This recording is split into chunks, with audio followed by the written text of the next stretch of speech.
किसी को मुकम्मल जहाँ नहीं मिलता, किसी को ज़मीं तो किसी को आसमां नहीं मिलता। मिल जाता है सबको पर बेसबब जो चाहो वो नहीं मिलता। इसी खूबसूरत नज़्म के साथ आपका स्वागत है आज के इस वीडियो में। आज है मेरे पास एक ऐसी खूबसूरत, रूहानी और मेरे दिल के करीब प्यारी सी लव स्टोरी जिसे मैं आप सबके साथ शेयर करना चाहता हूँ। ये कहानी है इंद्रजीत और अमृता प्रीतम की कहानी। हमारी कहानी के 3 किरदार हैं। पहला, साहिर लुधियानवी, जिसे आप सब जानते होंगे, जिनकी कुछ फेमस राइटिंग्स हैं जैसे कि द ताजमहल, उस मूवी के जितनी भी खूबसूरत डायलॉग्स थे इन्होंने ही लिखे हैं। या फिर कभी कभी मेरे दिल में ख़्याल आता है, ये गाने के बोल या उनकी कुछ नज़्में जो कि मुझे काफ़ी पसंद है। आपने ज़रूर सुना होगा कि वो अफ़साने जिन्हें अंजाम तक ना ला सके, वो अफ़साने जिन्हें अंजाम तक ना ला सके, मुमकिन है कि उन्हें बेहतर अंजाम दे के, एक खूबसूरत मोड़ दे के छोड़ दें। या फिर उनका एक और बेहतर और मेरे को बहुत दिल के करीब ये लगता है कि मैं अपनी तन्हाइयों के लिए उसे ज़िम्मेदार नहीं कहता। मैं अपनी तन्हाइयों के लिए, अपनी बर्बादियों के लिए उसे ज़िम्मेदार नहीं कहता, क्योंकि मेरे हिस्से की मोहब्बत उसने किसी और को तो अदा की ही है। तो ये हमारे पहले कैरेक्टर। हमारी दूसरी कैरेक्टर है अमृता प्रीतम। एक हिंदुस्तान के इतिहास में खूबसूरत और मोहब्बत की एक नई कवित्री, जिन्हें जितना कहो उतना कम। और हमारे तीसरे कैरेक्टर हैं इंद्रजीत की। इंद्रजीत एक पोस्टर डिज़ाइनर थे उस समय के, और ये हमारे कहानी के सबसे खूबसूरत किरदार में से एक किरदार है। तो बात है ये तब की जब अमृता कॉलेज के दिनों में हुआ करती थी। उन्हें एक लड़के से, प्रीतम नाम के लड़के से प्यार हो चुका था। प्यार की परवानगी कुछ इस प्रकार चली कि अमृता खुद को रोक नहीं पाई और अमृता प्रीतम से शादी कर ली। और इस तरह से हमारी अमृता प्रीतम बन चुकी थी। प्रीतम से शादी के बाद अमृता को पता चला कि कहीं ना कहीं अमृता के और प्रीतम के इंटरेस्ट अलग अलग हैं, उनके लाइक्स डिसलाइक अलग अलग हैं। फिर भी ये रिश्ता वो निभाती रही कुछ सालों तक। कहा जाता है कि इस रिश्ते से उन्हें 2 बच्चे भी हुए, पर फिर इसके बाद उनकी शादी सही नहीं चली। उस शादी में सिर्फ एक नाम था, प्यार इश्क सब ख़त्म हो चुका था कहीं ना कहीं। वो अक्सर अपनी कवित्री के लिए ना हमेशा प्रोग्राम में जाया करती थी, जहाँ वो अक्सर अपनी नज़्म पढ़ा करती थी, शायरियाँ पढ़ा करती थी और अपनी पोइट्रीज पढ़ा करती थी। कहते कि एक ऐसी किसी प्रोग्राम में साहिर भी आए हुए थे और उस समय अमृता अपनी प्रेम की कोई पोइट्रीज पढ़ रही थी, और ये पढ़ते पढ़ते उनकी आंखें साहिर से जा लड़ती है। फिर मानो उन शब्दों में, उन पोइट्रीज में एक अलग से खूबसूरती आ जाती है, एक अलग सा जान आ जाता है। और आप मानो या ना मानो, मैं इसे सच मानता हूँ, क्योंकि मैं भी जब कभी किसी के लिए लिखता हूँ तो सच में उन शब्दों में एक अलग सी जान आ जाती है। लगता है कि हर शब्द के कुछ मायने हैं, कुछ अपना एहसास है, वरना सारे बातें चैट जीपीटी से मिल ही जाती है। ये कहानी तब शुरू होती है जब इन दोनों की प्यार की पोइट्रीज एक दूसरे के लिए होने लगती है।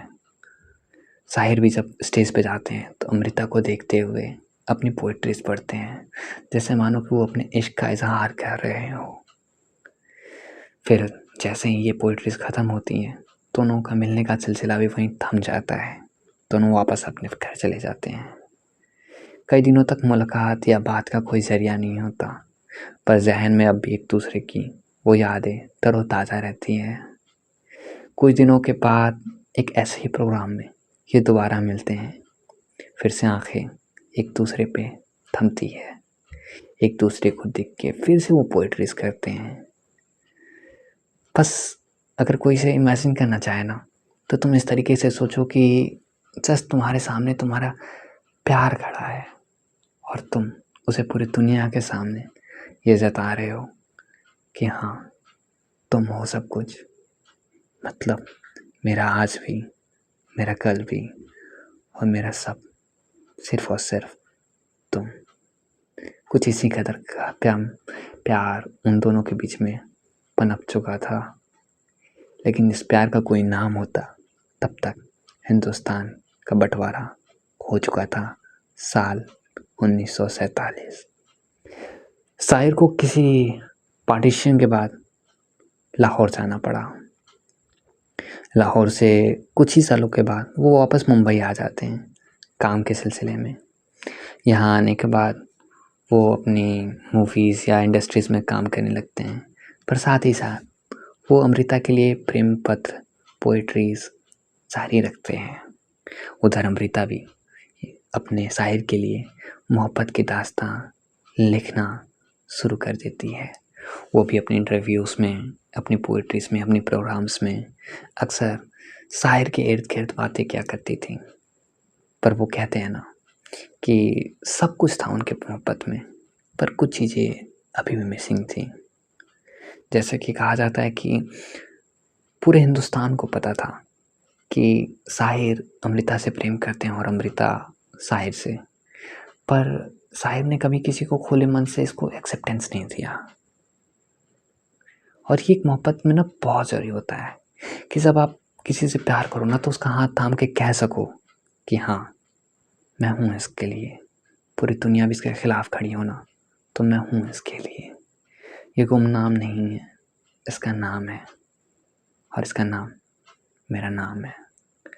खैर, तो वो एक्सेप्टेंस नहीं था, पर प्यार तब भी था, और इस बात के लिए कोई मलाल भी नहीं था।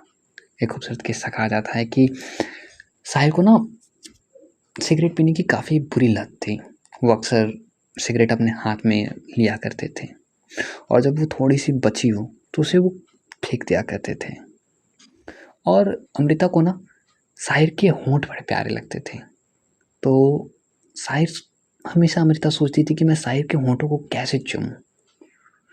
तो वो क्या करती थी कि जब वो जो सिगार साहिर छोड़ के ज़मीन में चले जाते थे, वो उन्हें इकट्ठा करती थी और फिर घर जाके उन्हें अपने होंठों से लगा लिया करती थी, ये सोच के कि वो साहिर के होंठों को छू रही हैं।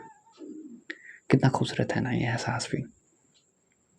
खैर, हमारे जहाँ में, हमारी दुनिया में और हमारे मौके पे ऐसा मोहब्बत पता नहीं कहाँ गुम हो गया है।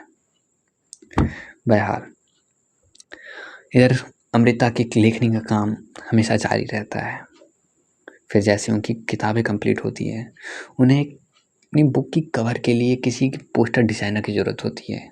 लोग सलाह देते हैं कि पास के ही गांव में एक इंद्रजीत नाम का शख्स है जो कि फिल्मों के लिए पोस्टर डिज़ाइनिंग करता है। फिर क्या था, अमृता इंद्रजीत से मुलाकात कर लेती है अपनी किताब के पोस्टर डिज़ाइनिंग के सिलसिले में। यहाँ इनकी पहली मुलाकात होती है। इंद्रजीत अमृता को देख के खो जाते हैं। सुना तो उन्होंने भी था बहुत अमृता और साहिर के मोहब्बत की दास्तां के बारे में, पर यहाँ उन्हें किसी चीज़ से फ़र्क नहीं पड़ता, बस वो अमृता को देखते रह जाते हैं। कुछ दिनों के बाद उनके अंदर ये एहसास होता है कि अमृता ही शायद वो लड़की है उनकी ज़िंदगी में जिसके लिए वो शायद पूरी उम्र भर भी उसे बिना एक्सेप्टेंस के प्यार कर सकते हैं। एक छोटी सी किस्सा कहा जाता है और कहानियाँ इनके बारे में कि अमृता उस समय में ऑल इंडिया रेडियो के लिए भी काम किया करती थी। तो वो जब उनको दफ्तर जाना हुआ करता था तो बस स्टैंड पे खड़े होकर बस का इंतज़ार किया करती थी, और इंद्रजीत का घर भी उस बस स्टैंड के इर्द गिर्द ही हुआ करता था। तो वहाँ से वो घंटों अमृता को देखा करते थे, इंतज़ार करते। उन्हें उनका दीदार इतना पसंद था कि शायद अमृता के आने से पहले ही वो वहाँ पे खड़े हो जाते ताकि अमृता जब आए तो उसे जी भर के देख सके।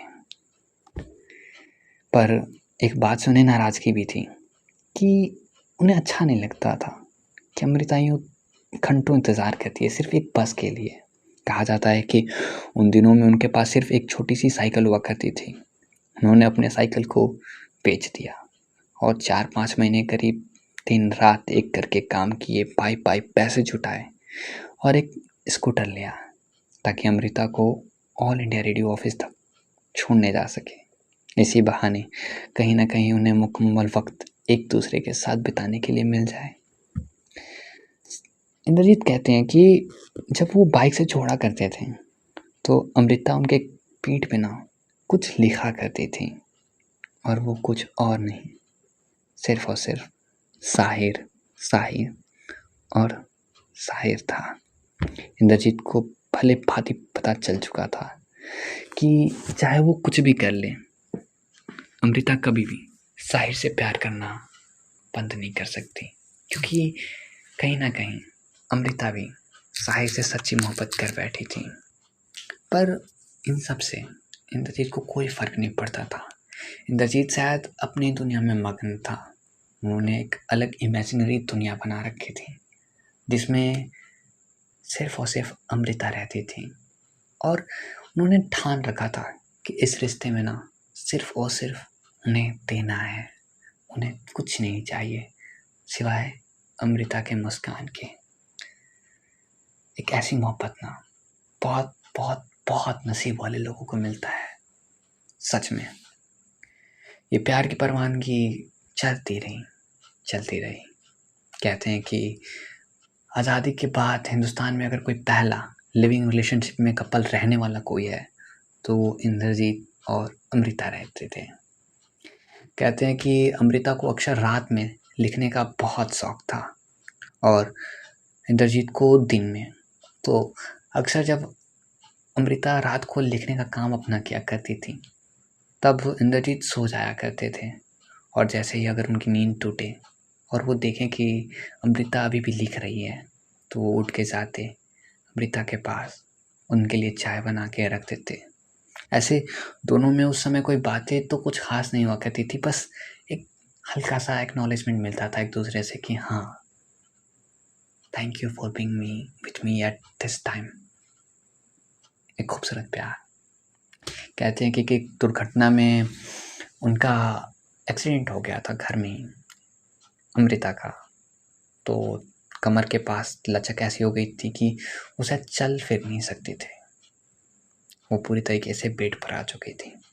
तब इंद्रजीत इस उम्र में भी उनके लिए दिन रात एक करके उनकी टेक केयर करते थे। उनकी दवाई, उनका खाना, उनका सब कुछ इंद्रजीत को करना अच्छा लगता था, और इस उम्र के दहलीज पे आके भी ये प्यार की परवानगी 1% भी कम नहीं हुई। और शायद इससे बेहतरीन ना मोहब्बत का मिसाल कुछ और नहीं हो सकता, जहाँ आपके पास कोई आपके साथ खड़ा है, आपके जिस्म के लिए नहीं, अपनी मोहब्बत के लिए। उसे अच्छा लगता है कि जब आप खुश रहो, जब आप स्माइल करो। ये होती है मोहब्बत, और ये होती है रूह की मोहब्बत। कहते हैं कि अमृता कहा करती थी कि साहिर ना अगर खुला आसमां है तो इंद्रजीत उनके घर का छत। काफ़ी डीप मीनिंग है इन बातों का।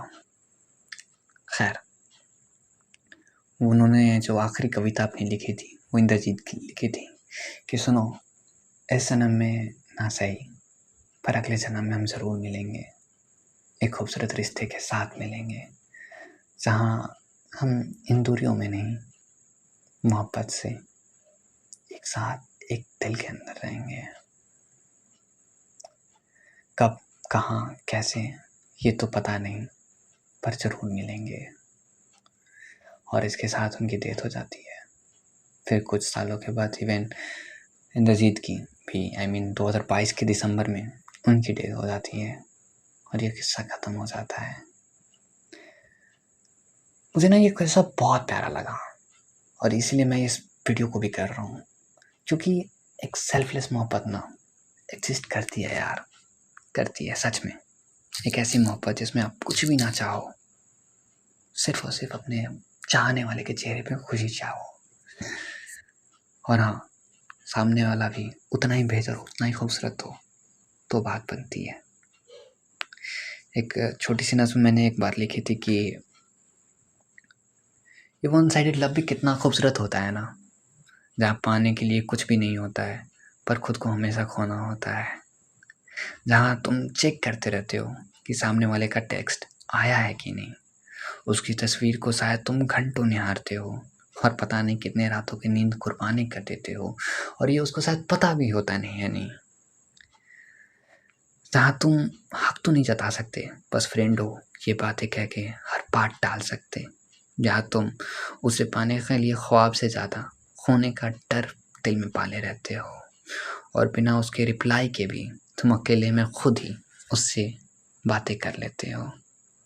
कैसे यार, कोई एक अनजान शख्स पूरी तुम्हारी खुशियों का ठिकाना बन जाता है, जिसकी तस्वीर से सुबह और रात की आखिरी ऑनलाइन टाइमिंग से तुम्हारे नींद आते हैं।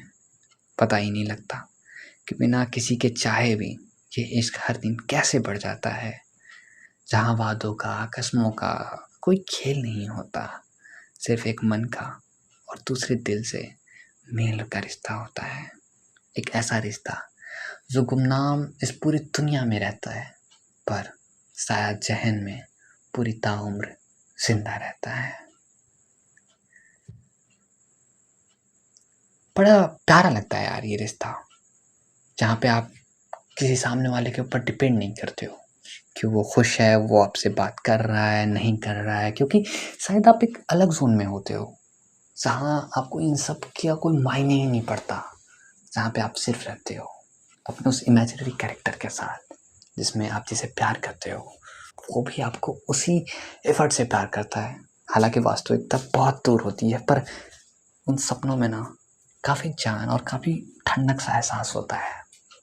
पता नहीं आज की ये जनरेशन समझे कि नहीं, पर हाँ, अगर कोई इसे सुन रहा है डियर गर्ल्स, तो मैं एक बात कहना चाहूँगा, इवन बॉयज़ भी, कि एक तरफा मोहब्बत ना सबसे खूबसूरत रिश्ता होता है, जहाँ तुम सच में अपने दिल से किसी के दिल को प्यार करते हो, जिसमें तुम्हारी कोई सेल्फिशनेस नहीं होती है, तुम किसमें एक्सपेक्टेशन नहीं करते हो, इसमें तुम एफर्ट काउंट नहीं करवाते हो, इसमें तुम हक नहीं जताते हो, तुम पाबंदियाँ नहीं लगाते हो, जहाँ तुम चिल्लाते नहीं हो, जहाँ कुछ भी नहीं होता, यहाँ सिर्फ और सिर्फ जीत होती है।